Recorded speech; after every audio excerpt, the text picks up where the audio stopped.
Thanks, Aaron. While reading around the subject of Russia and Ukraine this week, I came across the story of the Potemkin Villages. A legend, dismissed as mostly fiction by modern historians, has 18th century Russian statesman Grigory Potemkin building phony villages along the banks of the Dnipro River just for effect, to create a useful illusion. His lover, Catherine the Great, and her foreign guests were due to sail down the river on a tour, and Potemkin, the story goes, wanted to give them an impressive show of a populous and thriving nation. As I say, the idea is largely dismissed now, but the term Potemkin Village has stuck and is still used today to describe the lengths to which the leaders of a failing, broken country might go to in order to create the illusion of success and prosperity when the truth is altogether different. I read about the idea and it occurs to me that here in Britain now we're actually living in a Potemkin village, invited by our leaders to populate a phony facade and pretend, or God help us, actually believe as if everything is fine. But nothing is fine. The fact is, the story they're telling us about this country of ours is almost entirely a con trick, persuasive only if you don't look too closely at the flimsy plasterboard truth of their creation. When it came to Potemkin villages, real or a myth, it was only outsiders who were to be fooled. They were just passing through after all. The crucial difference for us Brits is that the fakery all around us is not supposed to trick the tourists. Its most important function is to try and convince us, the tax-paying citizens, that all is well, when it most emphatically is not. Look at this poor old place and wonder at how much fakery has been erected. And remember all the time that we're also taxed right up the wazoo for our continued occupation of the shoddy reality some of us see around us. There's so much wrong it's hard to know where to begin. Year after year we hemorrhage more and more cash into a national health service that isn't, which is to say it isn't a national health service. Free at the point of delivery is all very well, but it means nothing if you can't get yourself to that point of delivery while you've still got a pulse. Quite simply, the sacred cow cum white elephant that is or has been the NHS is demonstrably incapable of doing the job intended for it. Infuriatingly, politicians of every stripe insist on calling it our NHS, as though it were a beloved family member, but it's not. That use of our is simply to deter us from ever criticising it. Waiting lists grow ever longer. Sick and injured people wait in agony and desperation for ambulances that don't come, or not for many hours. We're actually told not to bother the NHS, to do all we can to avoid needing the service we pay for.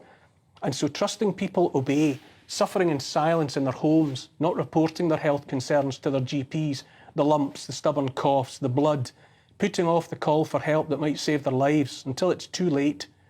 But the NHS is only one part, admittedly a hugely expensive part, of this land of make-believe. We're no longer policed by consent. Rather, the police force, and it is a force now in lieu of a service, has been bent around political or ideological will. Some protest groups are deemed good: Just Stop Oil, Extinction Rebellion, Insulate Britain, Black Lives Matter, and fed tea and biscuits while they block the roads and smash windows, protected from any and all opposing views.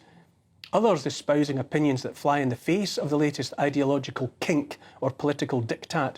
Protests about so-called vaccines or about lockdowns or illegal immigration often prompt the unleashing of the men on horseback, the riot shields. Crimes without violence are effectively decriminalised now. Blind eyes and deaf ears are turned to burglary, to break-ins to cars, to broad daylight theft from shops and businesses and the like. Under-resourced and overworked forces haven't the capacity for investigating any but the most appalling crimes. Even then, it's a lottery in which most of the tickets are losers. A woman has something like a 1 in 77 chance of seeing her rapist convicted. It's increasingly true to say that crime has no consequences in this country. Help yourself, do what you feel like.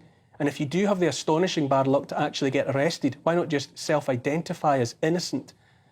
The safest line to take if you want to get on in this Potemkin village of ours is that men are women if they say they are. Almost without exception, our most senior politicians are unable, or at least absolutely unwilling, to say what a woman actually is. If we're not safe to say that a woman is an adult human female, what kind of reality are we living in anyway? Even some of the shapes moving around in our Potemkin village are just characters in borrowed costumes. The Palace of Westminster is yet another fake structure within the Potemkin village, a facade with nothing of meaningful substance behind it. Parliament's a joke, pure and simple. Bad enough that for generations the House of Commons has been dominated and therefore utterly compromised by the party system. Now those parties might as well be one. Vote Conservative, vote Labour, vote Liberal, it makes no difference. There is but one ideology now, the ideology of control, of telling us, the little people, when to jump and how high. Everywhere you look, truth has been replaced by falsehood, fakery and lies, fake news for a fake village. Mountains of data reveal that the products marketed as vaccines are no such thing. They don't stop infection, they don't stop transmission, they don't stop an infected person getting sick, they don't keep an infected person out of hospital, and they don't stop an infected person dying.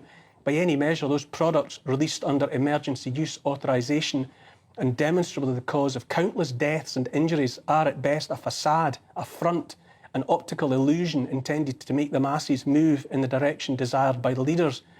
Whatever way you cut it, those products don't work as advertised, and yet still the advertising/propaganda campaigns are up and running, right now this very minute, pushing needles into as many arms as possible, including those of healthy 6-month-old babies.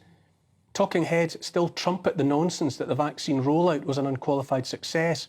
Stuffed shirts that stood at the forefront of the pandemic, pushing the medical products, pushing the lockdowns, pushing the face masks, were honoured for their efforts then and remain honoured now, even as the data makes it increasingly plain, to me at least, that what was inflicted upon our population was an unforgivable wrong.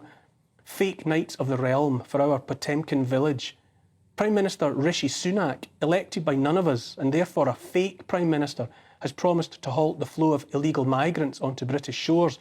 But I say he'll do no such thing. In fact, I say he doesn't even have any intention of stopping that flow. Any and every British government promises to protect our borders. This is now a fake promise with nothing behind it. Our landscapes are littered with wind turbines, and yet millions can barely afford to heat their homes because one way or another we aren't allowed access to the most obvious and reliable sources of energy. Drax Power Station used to burn coal. Now it burns wood pellets obtained by cutting down ancient forests in Canada that campaigners there say are vital for fighting climate change. By banning coal and burning ancient forests, Drax is considered green, and so in recent years has received £6 billion in government subsidies. Drax now emits more greenhouse gases than when it burned coal. Drax might be held up as the epitome of the fakery of the misnamed green agenda. The green agenda is not about green, rather it's about greed. There's even fake meat and fake milk and fake cheese and scores of other fake products besides. What else would you serve in a Potemkin village after all but fake food? Most of the media is pushing the fake agenda entirely appropriate in a Potemkin village. As we speak, they're ramping up the same old fear about COVID, that illness with the threat risk now to most of the common cold, the same determination to ignore everything we've learned over the last 3 years. Actors on stage wear masks, and so must we. While more and more of the population wakes up to the lies, obfuscation, fear porn and propaganda around the so-called vaccines, around the green agenda, around gender politics and race politics, the majority of the news media obediently pumps out the same old tosh about safe and effective and climate crisis and preferred pronouns and race baiting. But the fakery has been swiftly and shoddily constructed without the foundation of truth. For that reason, this Potemkin village thrown up around us is flimsy and should be easily demolished if we wish it so. Underneath it all, too quiet for too long, we know the truth of Britain. More of us comprehend every day that beyond a shadow of a doubt our leaders have tried to hoodwink us into believing things that are simply not true. The ultimate Potemkin village is all lies, no truth. The eye-wateringly expensive NHS, costs rising year on year, is no longer a health service for all in any way that matters. I say the green agenda is a fraud, as is the climate crisis that underpins it. The assertion that little boys can grow up to be women and that little girls can grow up to be men are lies. That our government means to protect our borders is a fiction. A parliament in which overmighty, colluding, indistinguishable political parties dictate the law to the people, whether those people like it or not, is a shameful setting aside of the sovereignty of we the people of this country. Parliament is not and was never meant to be sovereign. We the people are sovereign. This is the foundation stone of Magna Carta, sealed in 1215 and as unshakably solid now as it was then. Any attempt to reduce the rights, freedoms and liberties enshrined in that treaty are by definition beyond the power of any parliament. Here's the thing, our sovereignty as people was sealed by that treaty of 1215. parliaments have come and tried to ride roughshod over the people again and again, and those parliaments have gone. One of many attempts to repeal Magna Carta was even made in 1969, while the general public were conveniently distracted by the moon landings. I've said it before and I'll say it again. We see them. We see the fakery that they have raised around us. But our rights are real. Our belief in Britain is real. Isn't it time to see past the shaky stage set thrown up around us as a distraction and to take shelter instead in true Britain, real Britain?